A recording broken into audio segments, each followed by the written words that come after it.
톡톡 도입 강연을 맡은 KMI 사이언스 대표 강미영입니다.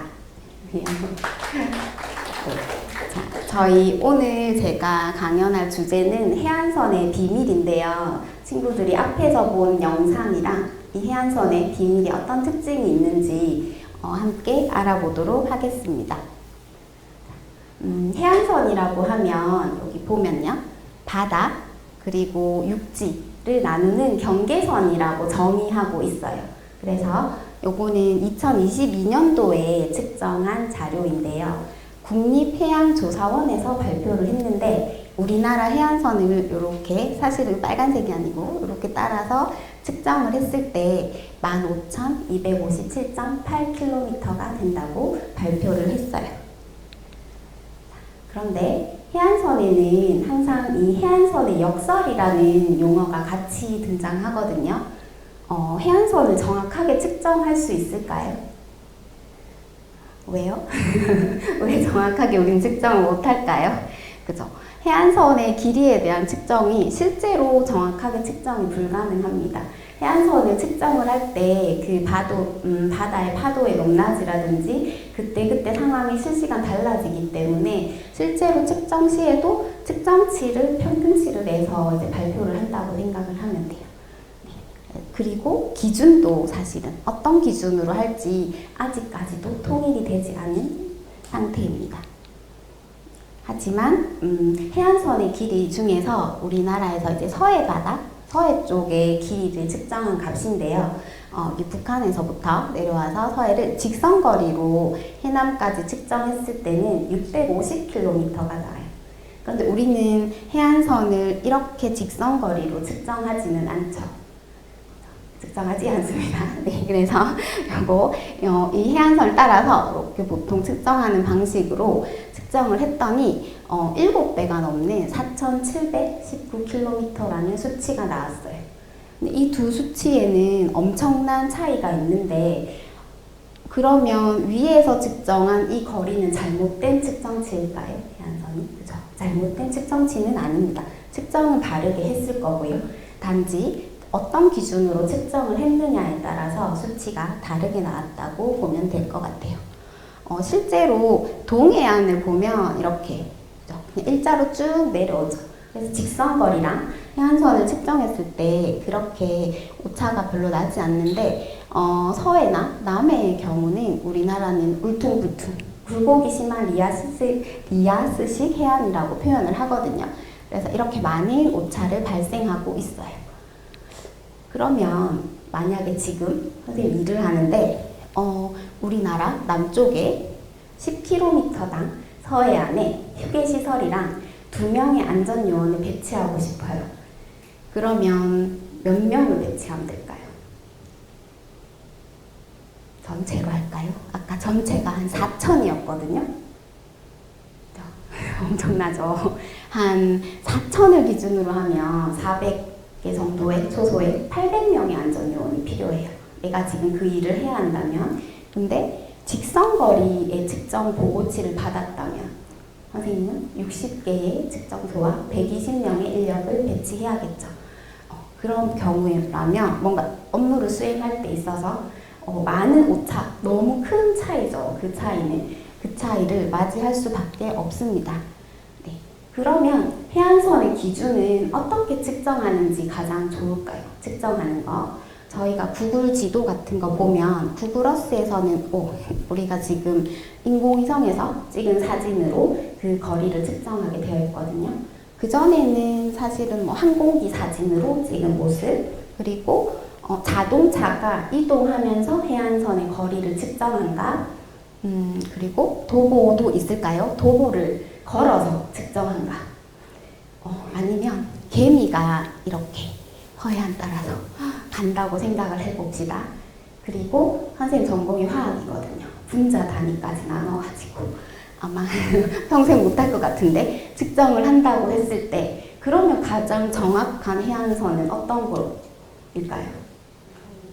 인공위성이요. 인공위성일까요? 네, 그죠? 네, 인공위성에서 측정을 하면 유안의 길이가 나옵니다. 우리 아까 전에 봤듯이 4,700이라는 수치가 나오게 되는 거죠. 그리고 점점 아래로 내려갈수록 그 길이가 점점 길어지는 것을 볼 수 있어요. 그게 만약에 마지막 분자 단위로 측정을 한다면 해안선의 길이는 아마 무한대가 나오지 않을까라고 예측할 수 있습니다. 지금 이 지도는 구글 지도에서 제가 거리 측정으로 이제 측정을 해본 거고요. 확대는 하지 않은 상태에서 간격만 다르게 이렇게 측정을 한 거예요. 간격만 다르게. 근데 똑같은 인공위성 사진이라고 해도 지금 지도지만 간격이 다른 자를 사용하면 해안선의 길이가 달라집니다.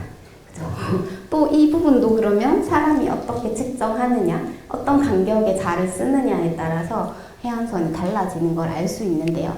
도대체 해안선의 길이는 왜 다를까? 보면 이 문제는 우리만의 문제는 아니고요. 해안선이라는 게 사실은 굉장히 중요해요.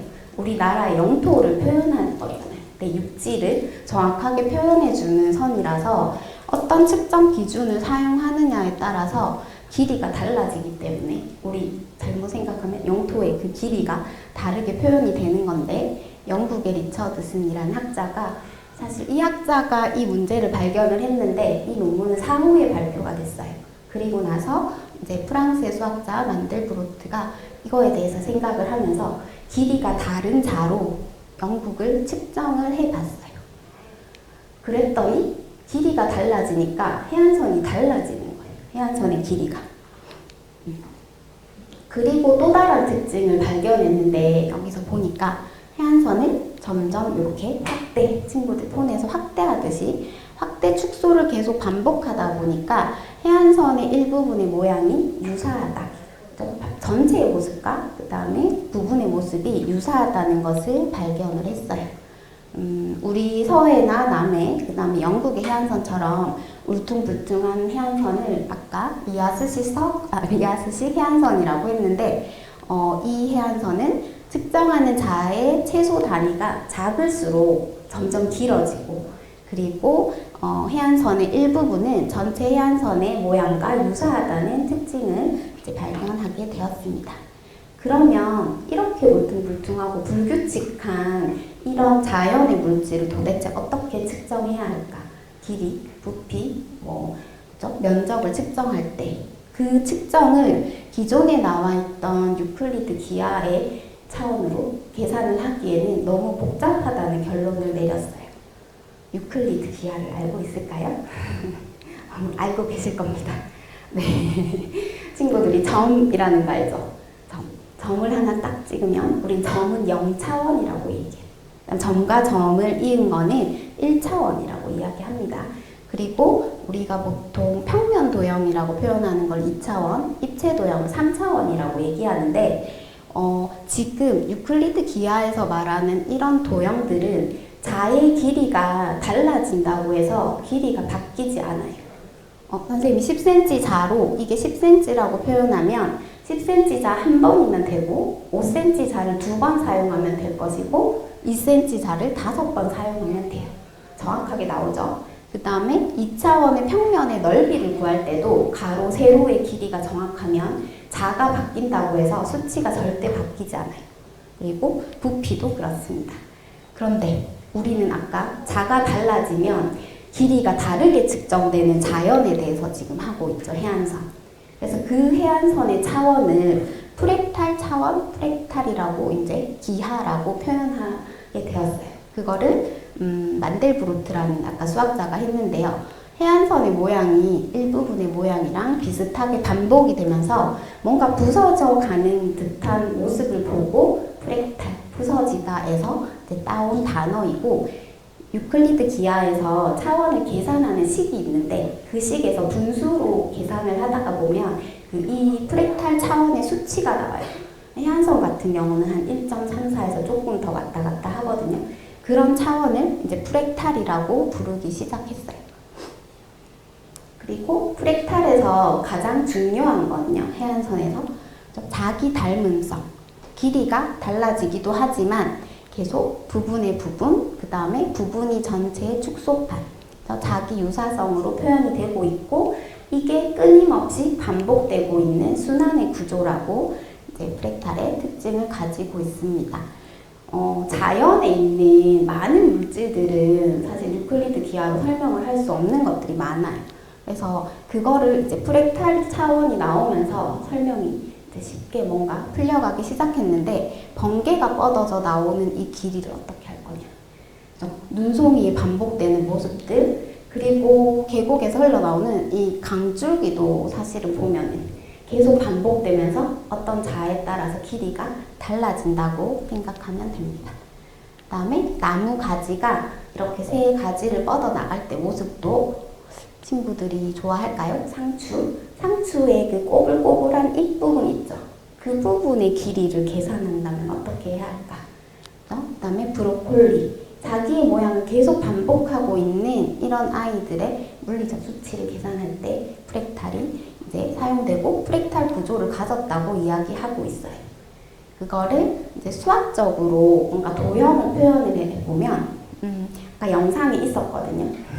이게 눈 모양이 닮았다고 해서 코의 눈송이라고 표현하는데, 정삼각형을 그리고, 그죠? 한번 그리고 나서 요거를 3등분 한 다음에 요 3등분한 변의 길이를 다시 삼각형을 그려요.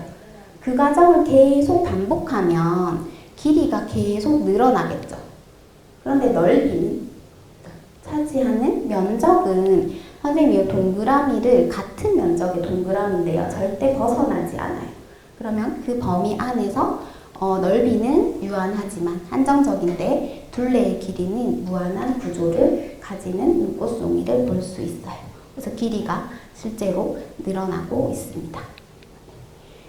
그리고 유명한 이제 프랙탈의 재기 함수, 보통 재기를 표현하는 시어핀스키의 삼각형인데, 이거는 요 정삼각형에서 면적을 사라지게 하는 거예요. 그래서 가운데 2등분한 지점의 삼각형을 계속해서 이제 잘라 나가다가 보면 언젠가는 이 삼각형의 면이 사라지는 것처럼 보이겠죠. 우리 눈에는 보이지 않지만 현미경, 전자현미경으로 봤을 때 그 면이 보일 거예요. 그래서 무한한 길이, 사라지는 면적을 대표하는 프랙탈의 도형입니다. 그리고 사각형도 마찬가지예요. 정사각형에서 3등분한 지점의 가운데 부분을 계속 빼서 나가면 이렇게 점점 줄어드는 모습을 볼 수 있습니다. 그 정사각형을 가지고 이제 입체를 만들었을 때 가운데에 튜브를 하나씩 빼다가 보면 얘가 차지하는 면적은 분명히 줄어들어요. 튜브를 하나씩 빼니까. 그런데 그 아이가 둘러싸고 있는, 저 도형이 둘러싸고 있는 건널비라고 표현하죠. 표면적은 계속해서 늘어나요. 무한하게 늘어나고 있습니다. 그래서 사라지는 부피이지만 이 건널비를 면적으로 표현하면 무한한 면적이 되면서 부피는 사라지고 있는 프랙탈 도형이에요. 그 맹거 스펀지의 형태를 가진 생활 속의 물건들이 굉장히 많거든요. 제가 보통 맹거 스펀지를 가지고 해안선 수업을 가면 스펀지를 만드냐라는 질문을 많이 받아요. 스펀지. 친구들 스펀지를 만져본 적 있어요? 스펀지, 그죠? 스펀지 만지면 굉장히 폭신폭신하고 이렇게 뭔가 거품을 많이 내주고 그런 역할을 하는데, 스펀지의 원리를 가진 이 자연의 광물이죠. 수치라든지 제올라이트라는 광물이 있는데, 이 두 광물은요, 여기 보면 1g을 가지고 있으면 평균 300이라고 할게요. 300리터 제곱의 면적을 가지는 거예요. 이게 얼마인지 감이 오나요? 안 오죠. 저희가 30평대 집 아파트를 99제곱미터로 표현하거든요. 그러면 요거 1g이 30평대 아파트 세 채 정도 되나요? 세 채의 면적을 가지는 거예요. 우리 눈에 보이지 않는 그렇게 많은 표면적을 가지고 있어요. 그 중에서 이 제올라이트는 화산에서 나온 용암이랑 바닷물이 만나서 화학작용을 해서 이제 만들어진 순수 광물이고, 이 광물은 그 불순물 제거나 탈취 효과, 우리 방독면 마스크에도 얘가 들어가는 걸로 알고 있거든요. 그런 곳에 쓰이고, 해양에서는 해양 오염을 방지하기 위한 방지제나 적조 현상, 쩍더기에 들어갈 수 있는 물질로 이제 개발해서 사용하고 있습니다. 그리고 내 몸속에도 맹거 스펀지의 구조가 있어요. 내 몸속에. 왜 이런 구조를 가졌을까? 내 몸속에는 사람의 이렇게 피부의 면적을 측정해 보면 2m 정도, 2m 제곱센티미터 가로 세로 밖에 안 되는데요. 우리가 매일 숨을 쉬고 있는데 호흡의 역할을 해주는 폐의 경우는 80m 제곱이죠.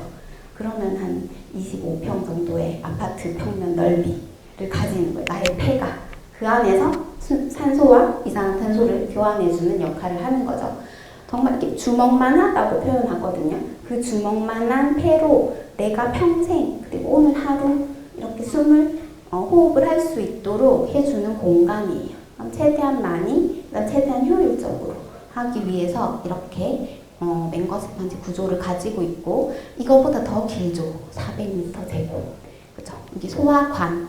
음식물이 지나가는 길을 소화관이라고 해요. 그럼 그 관의 안쪽을 보면 그냥 겉에서 봤을 때는 길이 정도로 생각할 수 있는데 쭉 보면 이 안쪽엔 거의 주름 형태가 많아요. 특히 소장의 경우는 엄청나죠. 주름 형태 안에 융털이 있고 그 융털 표면도 또한 또 울퉁불퉁해요. 그런 걸 아마 다 더해서 이 정도의 표면적을 가진다고 생각하면 될 것 같아요. 오늘의 강연 제목 기억나시나요? 강연 제목? 네, 맞습니다. 해안선의 비밀입니다. 해안선의 비밀. 그러면 쭉 강연을 했는데 해안선의 비밀이 도대체 뭘까요? 해안선의 비밀? 기억나는 단어가 있을까요? 이렇게 보면 프랙탈입니다. 프랙탈. 이 프랙탈의 힘으로 해안선이 지금의 구조를 만들고 유지하고 있다고 연구가 발표가 됐어요. 이 해안선 프랙탈 구조가 뭔가 파도의 힘을 효과적으로 잠재워서 침식을 최소화한다라는 결론을 냈는데, 컴퓨터 시뮬레이션을 통해서 최초의 암석이 부서지면서 그 과정과 화학적 작용에 부서지는 것까지 그런 것들을 다 시뮬레이션을 돌린 결과 어느 시점부터 해안선이 더 이상 침식이 되지 않는다, 아니면 정말 조금씩 침식이 되는 것을 발견을 했어요. 그래서 그거를 봤더니 그 이유 때문에 이 프랙탈의 구조를 가지는구나.